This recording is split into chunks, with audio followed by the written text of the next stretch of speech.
Menurut lu mungkin nggak di Amerika satanisme itu benar-benar berkuasa?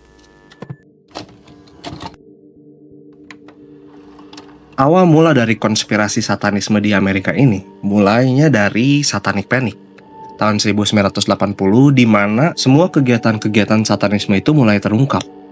Dari tiba-tiba munculnya orang-orang yang mengaku bahwa satanisme itu ada, bukti-buktinya mulai terungkap, dan masih banyak lainnya. Dari sana hingga sekarang, mulai banyak yang skeptis, mulai sadar di sekitar mereka tuh ada tanda-tanda. Seperti artis-artis yang menggunakan baju iblis, artis-artis yang menggunakan tangannya untuk menunjukkan simbol iblis. Dan semua tanda-tanda kecil mereka tuh mulai sadar. Semenjak saat itu banyak banget tuh yang bahas tentang satanisme. Dan semua tanda-tanda yang mereka paparin, yang pernah gue denger, yang pernah gue baca, akhirnya bikin gue jadi bertanya-tanya, apa sebenarnya satanisme ini berkuasa atau mungkin ini cuma konspirasi konyol aja?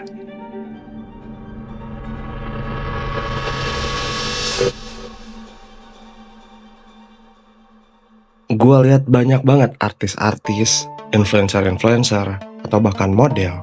Mereka tuh bilang kalau mereka tuh ngelihat kayak ritual-ritual sadis.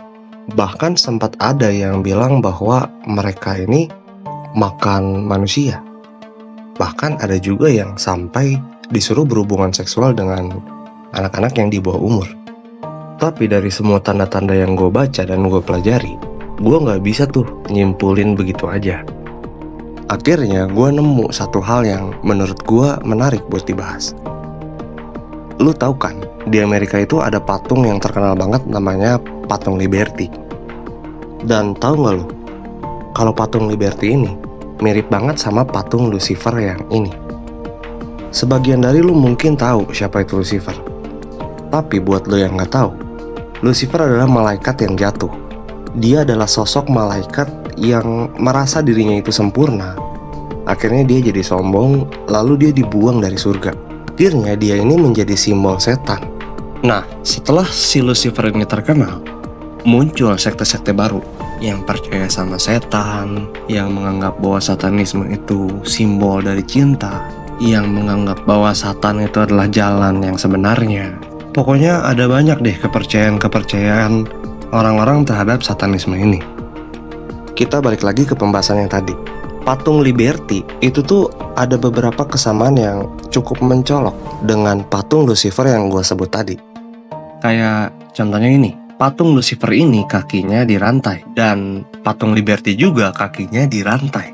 Patung Lucifer ini dia megang mahkota rusak, yang dimana si mahkotanya itu ada 7. Dan patung Liberty juga pakai sebuah mahkota, yang mahkotanya ada 7. Udah gitu ditemukan juga tuh, pada tahun 1797 ada lukisan dari Lucifer. Apa ini kebetulan? Mungkin sebuah kebetulan. Tapi ada terlalu banyak hal aneh buat menyebut ini sebuah kebetulan. Ciri-ciri satanisme yang lain yang gue lihat adalah hubungan seksual dengan anak-anak di bawah umur. Ini jijik banget. Gue gak tahu mereka cuma nutup-nutupin kesukaan mereka dengan satanisme atau gimana lah, gue gak ngerti. Tapi intinya ini tuh udah ciri khas banget. Kayak satu berita ini di Amerika.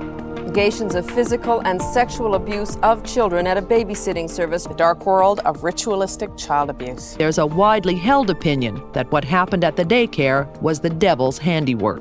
Texas says thousands of people have come to them making allegations against Sean Diddy Combs with claims dating back to the 1990s. And this time, the shocking new accusations include alleged victims who say they were minors at the time.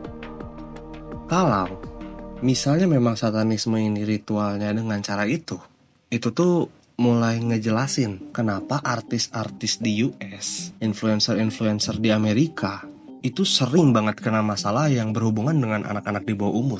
Contohnya kayak kemarin nih baru rame, P. Diddy. Dia juga kan di bawah umur masalahnya. Lalu ada Jeffrey Epstein, orang yang ngelakuin perdagangan anak di bawah umur.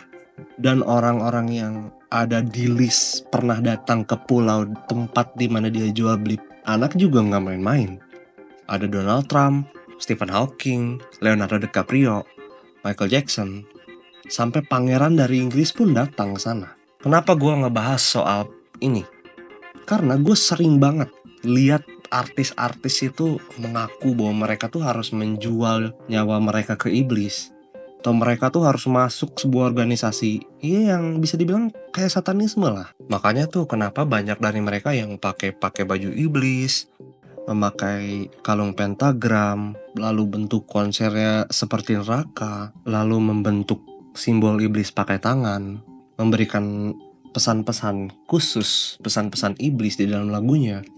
Jadi apa mungkin orang-orang yang berhubungan dengan anak di bawah umur ini ada kaitannya dengan satanisme? Apa mungkin mereka tuh dipaksa buat ngelakuin itu, dan mereka direkam atau semacamnya, akhirnya mereka nggak bisa ngelawan, dan mereka jadi di bawah satu kekuasaan, yaitu di bawah kekuasaan sekte satanisme, di mana mereka dijanjiin ketenaran, kekayaan, dan masih banyak lainnya. Tapi kalau mereka ngelawan, ya karir mereka rusak, hancur.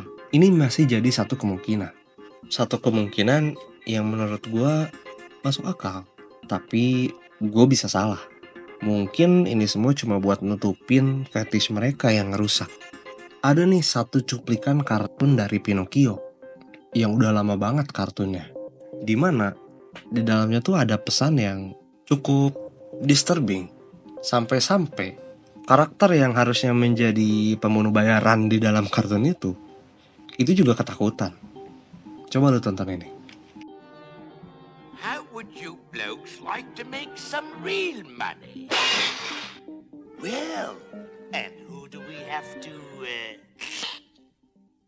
No, nothing like that. You see?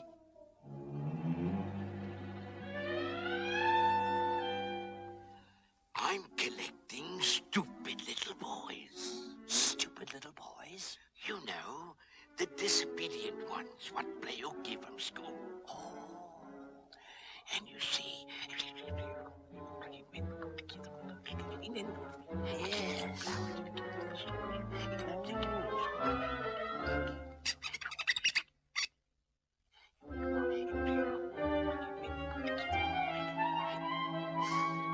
And I takes him to Pleasure Island. Pleasure Island. Pleasure Island? But the law, suppose they... No, there's no risk. They never come back as boys.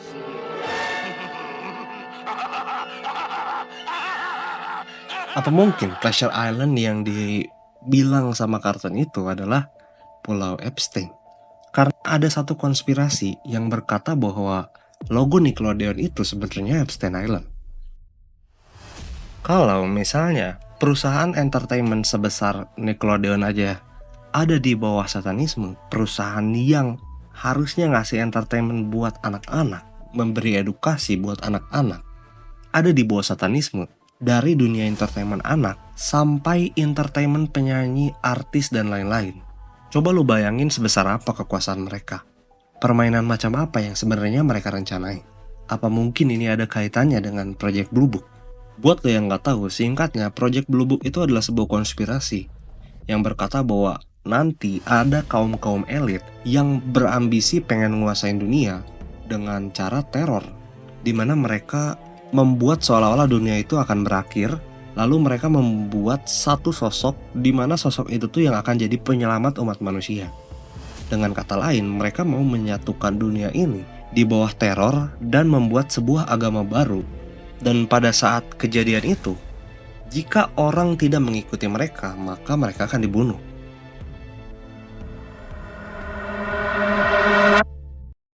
Buat lo yang nggak tahu, kemarin gue sempat ngilang selama mungkin setengah tahun. 1 tahun mungkin ada kali.